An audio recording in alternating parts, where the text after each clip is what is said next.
Catulle Mendès, bonjour. Vous êtes romancier, vous êtes dramaturge, mais vous êtes aussi poète. Et les communardes, qu'en dites-vous? Les communardes, elles marchent d'un pas rapide le long des murs.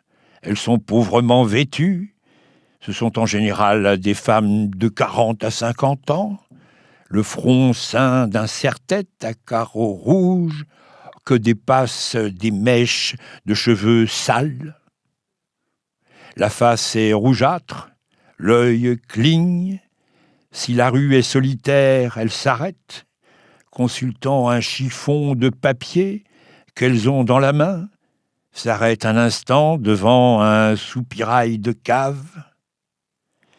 Une heure après, une maison est en flammes dans la rue où elles sont passées. Paris les appelle les pétroleuses. Les pétroleuses, les misérables. Catulle Mendès, merci. Je rappelle le titre de votre livre, « Les braises du cendrier ».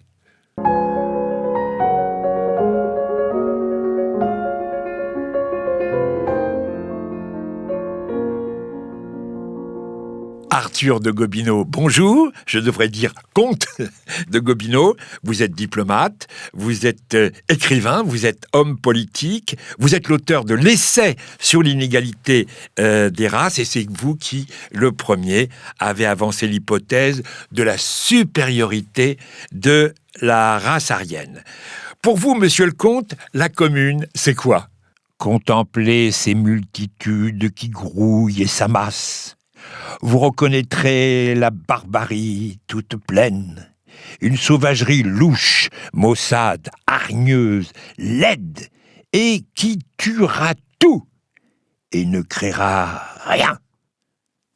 Un monde de bêtes qui brûle les villes, abat les cathédrales, ne veut plus de livres, ni de musique, ni de tableaux, et substitue à tout la pomme de terre, le bœuf saignant et le vin bleu.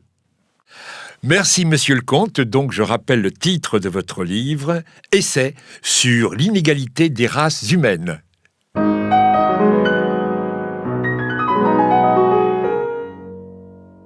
Ernest Feydeau, bonjour. Vous êtes archéologue, vous êtes écrivain, vous êtes courtier en bourse et vous êtes directeur d'un prestigieux journal.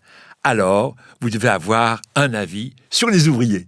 Messieurs les ouvriers, par cela seul qu'ils caressaient mieux la bouteille que le travail, et se lavaient fort peu les mains, n'ayant pas le temps de le faire, se sont mis en tête que tout leur était dû, que tout leur appartenait sur la terre, et qu'ils en savaient assez long, n'ayant jamais appris que chacun leur métier pour se substituer avantageusement à tous les gouvernements des peuples civilisés.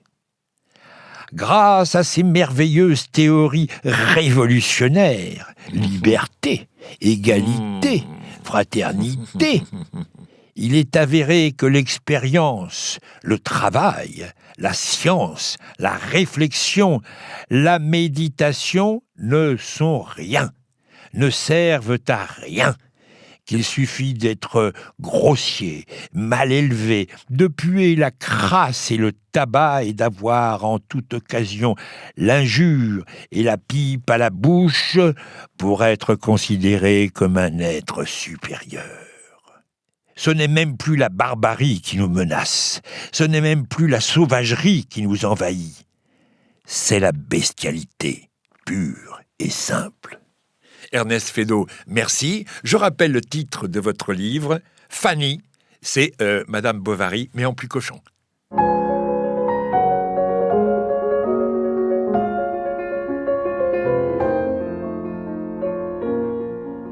Alexandre Dumas, bonjour. J'aurais dû dire fils, puisque vous êtes le fils d'Alexandre Dumas, père.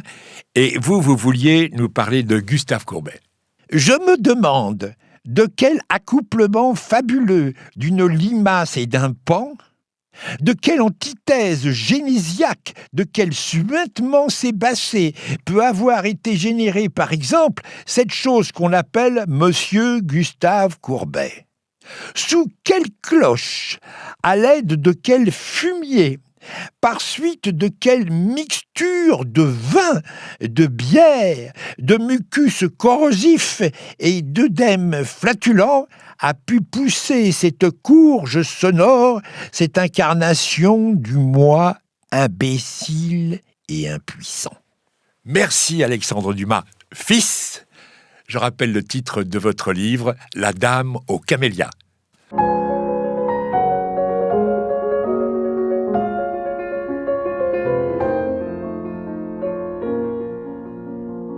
Gustave Flaubert, bonjour. Vous êtes écrivain, je crois, mais c'est au sujet de l'égalité que j'aimerais vous interroger. L'égalité? Qu'est-ce donc que l'égalité, si ce n'est la négation de toute liberté, de toute supériorité de la nature elle-même? Gustave Flaubert, merci, je rappelle le titre de votre livre, Madame Bovary.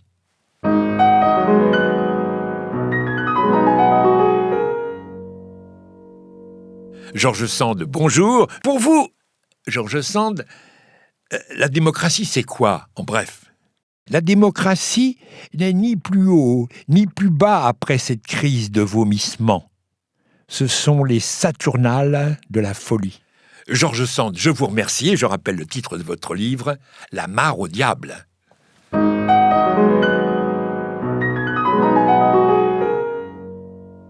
Émile Zola, bonjour, on ne vous présente pas. Bon, Émile, ça y est, le bain de sang est derrière nous. Et qu'est-ce que vous en dites?